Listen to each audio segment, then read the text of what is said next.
Welcome to this very special edition of the KJ Masterclass Live, the show which ensures that you profit from your time spent here with experts, either through their industry insights, information, or simply learning from them.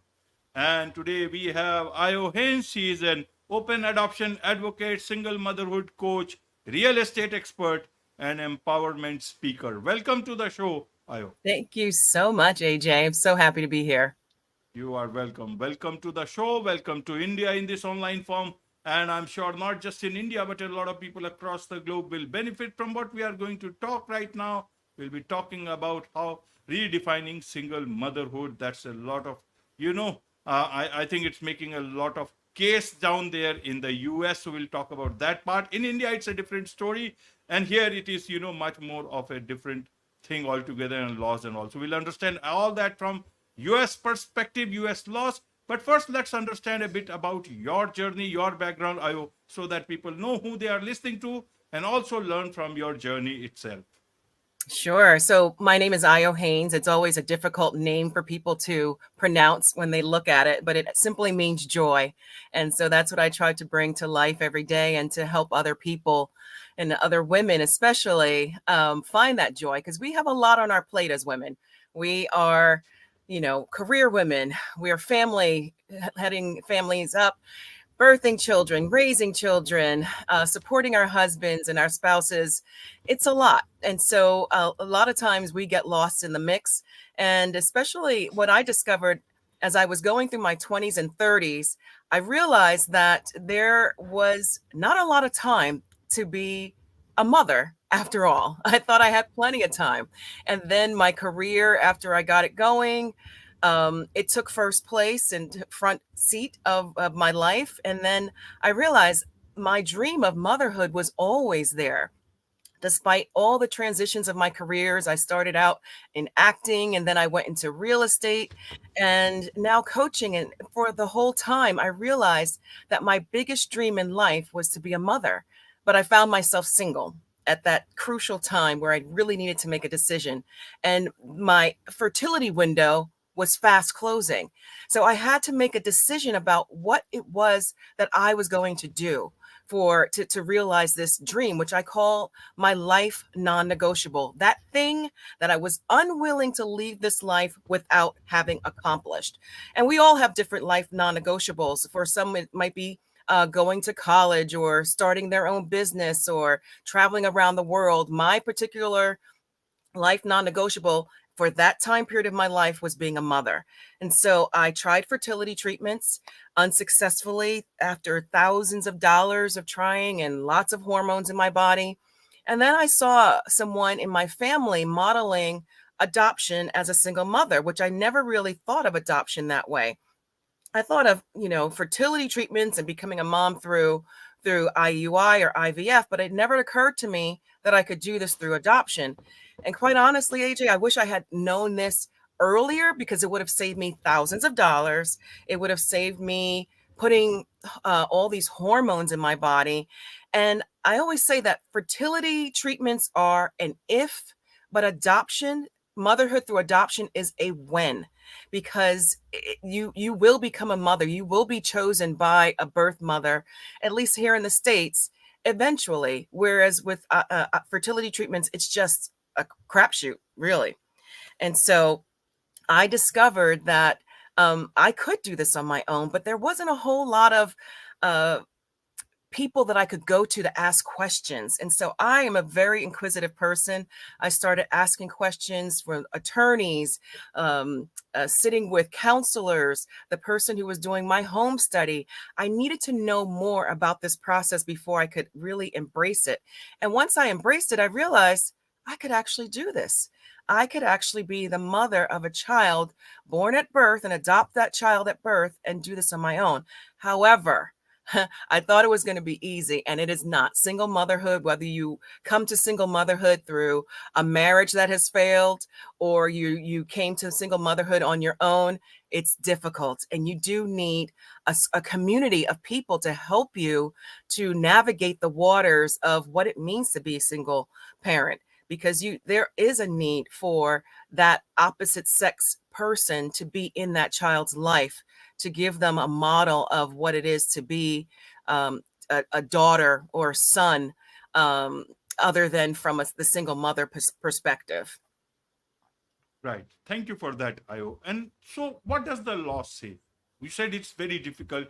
What does the US law say about single mother uh, So actually, adopting a particular child? yeah, in the US, it's actually very not difficult in that sense. The difficulty comes in that there's not a whole lot of people modeling that. When we think of adoption here in the US, you think of a couple, right? You think of a husband and wife. And quite honestly, I was told that I was going to have to wait over a year and a half in order to be selected by a birth mother, because I am single and I am a Black woman. Well, as it turned out, it didn't take that long. It took only a few months because I stuck to my guns about what I wanted to say to that birth mother. I was encouraged by the adoption agency to not speak in a spiritual language, to not say, that I know that you were put in my life for because I'm not able to have a child. And they were like, don't say that. These girls are not going to understand what you're saying. And I said, you know what? The right birth mother will understand, because I do believe that she is a gift from God for me, not being able to have a child of my own, that this person somehow connected with me at the very right moment for me to be the one that she selects to birth her child. So, as far as laws, it's not difficult, but there aren't as many Black children. Well, there are a lot of Black children in the foster care system and in the adoption system. There aren't that many white children in the system. So there's a premium. I hate to say that word, but there is a premium for white children. And of course, white families, would get preference. With Black children, white families can also adopt Black children, but you will never, very, very rarely see a Black parent adopt a white child. I don't think they will. Not that they won't allow it, but it doesn't happen very often. So it's interesting that it would happen in the reverse, and especially, and also with Asian children. Right. So, what is the case that you are trying to build? Is it that more widespread adoption should happen, or is I it that you want relaxation in some challenges that one faces in today's time? Yeah, no, what I really would like to do is to change the narrative about what adoption is. There is such a cultural negativity across the world about adoption, but in many cultures, in especially spiritual religious cultures, adoption is a mainstay in the theology, especially like in Christianity. We are all adopted. So adoption shouldn't be this thing that's like, oh, poor her. That's too bad that she, got herself into this situation and she had to give her child up for adoption. Or, oh, poor her because she's too old to and didn't find a man, or that child. No, adoption is a beautiful thing. It's ensuring that our generations to come are actually going to be able to support and sustain our society. Because if we don't train children or bring them into a loving household, we know that crime rates increase. We know that there's all sorts of negativity that happen when children are left out of the society. And also, from my perspective as a single woman in her 40s, I'm a career woman, right? If I had to do it over, I would rethink my decisions about the timing of life, certain things. I don't think we mentor young women well enough to help them understand that there are limitations on your fertility, that you will have to make other decisions if that is your choice. That conversation needs to start earlier. And when we are talking about um, adoption as a viable choice, right? In this United States, we have the choice to abort babies, right? Children are, or birth mothers are given that option to terminate. I'm saying there are so many loving families out here. You have another alternative than to terminate. You have the alternative to find a child, give your child a home that is going to raise the child in a way that you never were able to. And you will also be involved in that child. And so that's where my specialty comes in. It's not just adoption. I'm an open adoption specialist in encouraging people and encouraging the adoption triad, which is the adoptive parent, the birth parent, and the child, to have a relationship together over the years that will enrich the relationship for all of us, because we don't want to have a child that's going through life wondering, what why was I given up? Why was I adopted? What happened? Am I not good enough? And that's not the conversation that I want to happen. I want that child to say, wow, I was so loved by my birth mother that she and her family knew that she could not raise the child in a manner that would be helpful enough. And so that she's going to place me in love, not give up, but place me in love in a family that can actually help me achieve everything that God put me on this earth to achieve. And so that means that there has to be a support system. There has to be a conversation. There are not enough women who think that they can do this in their 40s. They think that, I'm single. I'm never going to get married because I can't find a mate. I can give up this desire of mine to be a mother, and then that leads to depression. That leads to having to make a choice of not being a mother and living with it. And you can become okay with it, but there's still that regret, I believe, later in life or at the end of your life, like, I wish I could have done this. And so I'm here to say that you can do it. I'm here to help you do it. I'm here to help you join in a group of women that are walking this path. And there are women and families that can embrace this open adoption um, love of a child for everyone's betterment. Right. Now, if I understand, there are, from the Indian perspective, if I understand, and maybe it is similar or a bit different.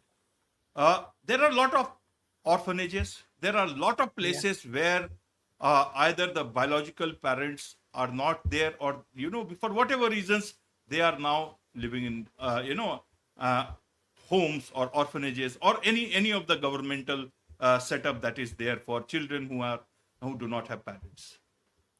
What is the difficulty in adopting there? There you won't have to deal with the biological parents. In fact, that is where you can give a lot of support. Is there a problem in that sense for single women down there in the US?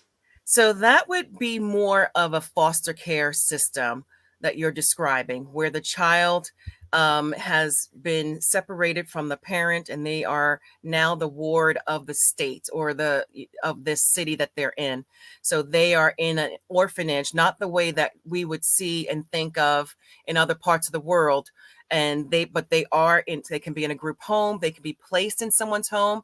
If I was certified as a foster care parent, I would have to take tests, go through classes, and get certified.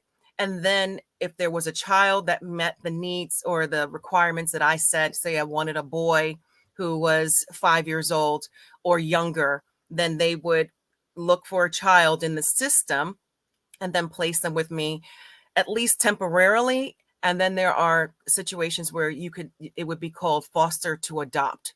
And so Yes. those situations are a little bit more difficult to encourage open adoption or to have open adoption be successful. One, the parent may not even be there. They may have had their parental rights terminated. Two, a lot of times it's a contentious situation because the city or the state, the government has come in and removed that child from that person's house, and they are fighting to get that child back, sometimes, many times. And so that can lead to a contentious relationship with the future adoptive parent or the foster care parent. The kind of work that I specialize in is actually private adoption, where you are either going to the orphanage, if the person is adopting overseas, they're dealing with the legal system, the people who are legal representatives of the orphanage, not necessarily a parent. So it's a little different than that. But my focus is for all the private adoptions that are happening. let's have them be open and not closed. There was a time in America where adoptions were closed, and they lead to a lot of frustrations and a lot of problems with that adopted child. They don't know where they come from. They feel rejected. There's a missing part of who they are. They don't have the answers that you and I have that can say, oh yeah, my mother and father are from here, from this country, they came from this region. When it's a closed adoption, it is purposely, the information is purposely withheld from that child, and it's difficult. And sometimes parents don't tell their children that they're adopted until later. That my assertion is that is the worst thing you can do. That is the worst thing you can do to a child. I told my child that she was adopted as early as she could understand, maybe around 2. I addressed it in very simple terms, but it became something that wasn't an issue. It wasn't a bad thing. It was like mommy had to have help bringing you to her to start her family. And I'm so grateful for your birth mother who allowed me to be her mother, your mother. And so I have a relationship with my child's birth mother. I am not the only one who can do this. I'm not the only one who is doing this. And those who are doing it say overwhelmingly that it is the best decision that they could have made. For the birth parents, it is incredibly uplifting and assuring that they can see their child growing up in a healthy environment. They still have an attachment to them. They're not regarded as a deadbeat, but they're regarded as a very special person in that child's life that will be there forever. So you don't have to walk down the street wondering if is that my child? You actually know who your child is. You may even be invited to your child's different events. It's a beautiful and wonderful relationship that I am encouraging others to do. I have laid the groundwork, and I'm excited to be doing. Right, right, Ayo. Uh, what are the rights of the biological parents in such open adoption cases? So once the adoption is finalized, they have no rights. They cannot take the child back. We hear all of these stories about, oh, the parent came in and they took the child, they changed their mind. My assertion is with open adoption, you will have less adoption failures, less adoption withdrawals, because the parent, the birth family is now invested in seeing their child grow up throughout life. They know that that child is not theirs. The child will not call them mama or papa or anything like that. They will have a respectful, maybe they might call them auntie or miss whoever, or you know, or dad, Mr. or papa, or it really depends on the relationship. And so it's a conversation. And so no one, once the adoption is finalized, there's no interference. And the way that I structure the relationship with the birth family is that I'm still the parent. If she wants contact, sure, let's have a phone call. But it's always very much um, considerate of the other person. Never have I experienced the birth parent inserting herself or wanting more. She's so gracious and happy to have whatever contact that is established and continues to grow. Right. What are the visitation rights? No visit rights to the biological parents? No. Once it's finalized, the adoption is finalized, there's no visitation rights by law. Now, should you just decide to have outings together, you can do that. But there are no rights. Once the parental rights are terminated, that's it. And so you don't have to worry that your place will be usurped. That's not going to happen, especially if you are working with a mindful way of building the relationship with the birth family. Does the child know that they are his or her parents, biological parents, as they grow up? Because when a child, they may not, but after some years, blood is thicker than water. You know, always it will come back. So Yeah. what is the situation in that case? Oh, like as I said, I told my daughter as early as she could understand. I bought adoption books that explained it. There aren't that many on the market. I actually am writing one about her birth story, and she's known since she could understand what it was. So there I think if you consider it a secret, it will be a secret and it will bear fruit of that secret. But there's no secret if you make it something that is so wonderful and uplifting, and we're so grateful to your birth mother, then there's a wonderful relationship that starts and happens because there is this uh, loving regard for that person that put our family together. So I say, if you, I've been asked, why would you tell your daughter she's adopted? I'm said, well, why wouldn't I? You're talking to me because about this subject because you know that she's adopted, but why wouldn't I tell her? She is the product. She is the very center of this whole conversation. So of course she should know. She should be empowered by the circumstances of her life, not diminished by them, not made to feel bad about them. No, that's not the situation. The situation is that she's a wonderful little girl, very bright, and she loves her birth mother. She named one of her stuffed animals after her very early on by herself. So if we don't approach things as a secret and a negative, but we empower with positivity, then it can only be that. Because the opposite is, if you keep that secret from a child and someone on the street or a family member that gets mad at you says something to that child, it's devastating for years to come. And you will be in therapy, both of you, for years to come. And so if we can talk about things truthfully, but with kindness and at the level that the child can understand, it makes life so much easier and keeps the therapy bills down. Right, right. I want to understand, is it the same thing available for say men also, single men? Yeah, in the United States, single men can adopt, and they have, and they adopt multiple children. It really depends. I am a single mother. My focus is on single women, but I could help single men. But my focus, because of my own experience, is from my coaching is from that perspective. But yes, single men in the United States can adopt. I know that in India they do not allow single men to adopt opposite sex children, right? So they would not be able to adopt a girl.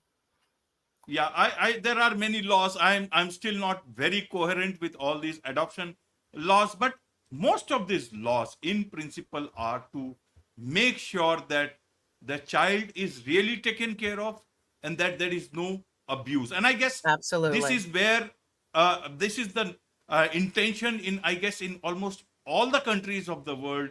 That is why several countries have put down those rules, especially tighten those rules that stops a lot of these, adoptions by foreigners, and a lot of news keeps on coming. But one thing I want to understand from you, Ayo, is this whole process of adoption by single mothers, or men or women. Is it more about their situation when they are 40 plus, or is it more about helping a child? What is the focus here? Yes, I think they go hand in hand, quite honestly. I think that when you are in your 40s like I was, and I was faced with this devastating realization that, one, I wasn't married and couldn't, within the confines of a societal um, norms, I wasn't going to be able to find a husband in time for my fertility to not diminish to the point where I wasn't going to be a mother. And so, like, what do I do? Do I conform to society and stay single and what do they call a spinster, right? I'm successful in business, but I don't have a child. Could I make that my life? Could I make my life okay with that? Could I be okay with that? Could I focus on maybe my travel, or put myself more into my career, or make a pet my child, which a lot of people do, right? And my decision was like, no, I have so much love that I have to give to another person. And if I can't find it in a relationship with a man currently, and it will happen because I am always a firm believer that your circumstances now don't dictate your circumstances later. However, with fertility, there's a cutoff point, period, end of sentence. And so I decided that my lifelong goal of being a mother from childhood was so important to achieve that I had to do something about it. And so, yes, it's about me being able to give this love, to not fall into a depression, to not put my energies in other things as a compensation. But I also knew that there was a child out there that absolutely would benefit from being in my household and being raised by me and my family and my support system. And I was right.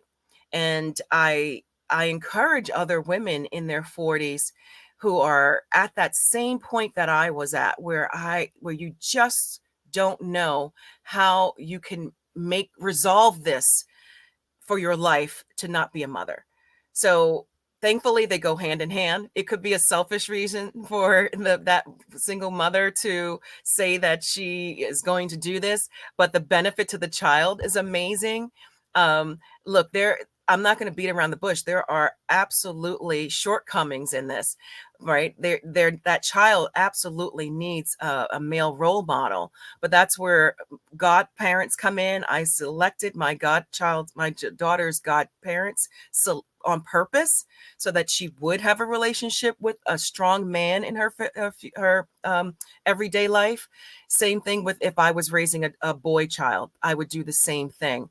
And so, if we think of it as a means to help society, we cannot prosper as a society when elders or babies are left to the side. It just is a dysfunctional society. And I know from the Indian culture, right, you give great reverence to the elders, and there are a lot of children who are at risk in India. There are many children at risk here in the States. And, we have systems to take care of elders that are not necessarily within our family. We unfortunately tend to resort to homes to help with that, but that can be a necessity.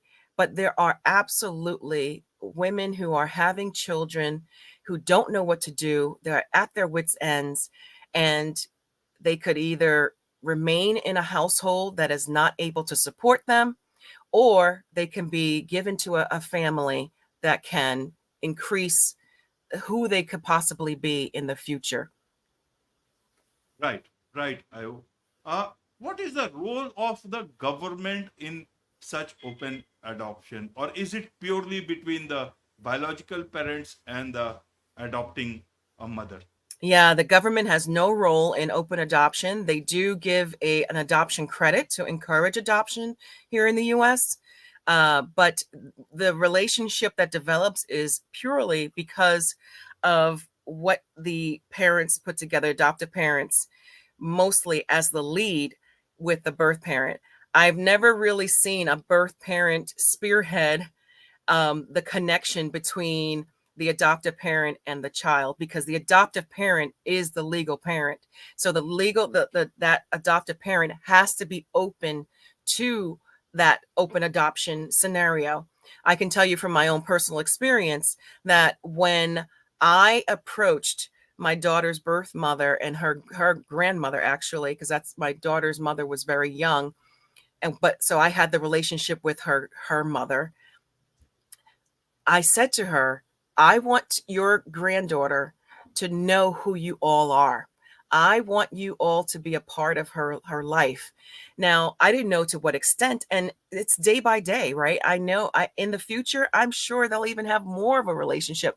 And I encourage that, right? I'm not going to be here forever, but she should have a connection to who her blood relatives are. I will never be displaced. I will always be mama. I will always be the one that had all of the first, like first day at school and everything. So I don't operate from a place of fear that I'm going to be displaced. And thankfully, the government doesn't interfere with that. But it does take coaching to realize how this relationship can manifest and to continue to grow. Right, right. So government, if the government doesn't have any role to play, what about a case of, abuse of the child from the adopting Right. mother? Are there, what are the rights of the child here? And or suppose if something happens to the mother, she wants to marry, she wants to have their own, life after that. What happens to the child if the child is not adequately taken care of? Does the state come in, or do the biological parents step in? No, biological parents can never step in again. Their rights are terminated. So there's no way that that could happen unless I were to put in my will that I wanted them to have her. But that's not going to happen, right? I'm going to put my child in, if something were to happen to me, I'm going to put her with family that she has known from day one, that are from my side, my family, and she will be adequately taken care of within the confines of who I have deemed the best support for her, because she knows them, right? There would be no way for me to with a good conscience give her back to her birth mother without there being a relationship. Now, if there was a relationship, and there are people out there who have everyday relationships with their birth parent, that doesn't mean that they can't do that. But in my situation, it wouldn't make sense for my child's mental health to do that, because she doesn't have that kind of relationship with it. She has a very open and loving, caring relationship, but not one for the birth parent to now then come back in and to parent her. Right. But that doesn't mean that she's not in her life. Totally, she is. Now, as far as if there was abuse, just like in any other situation, if someone were to report abuse in any family situation, they would report it to what we call Child Protective Services here.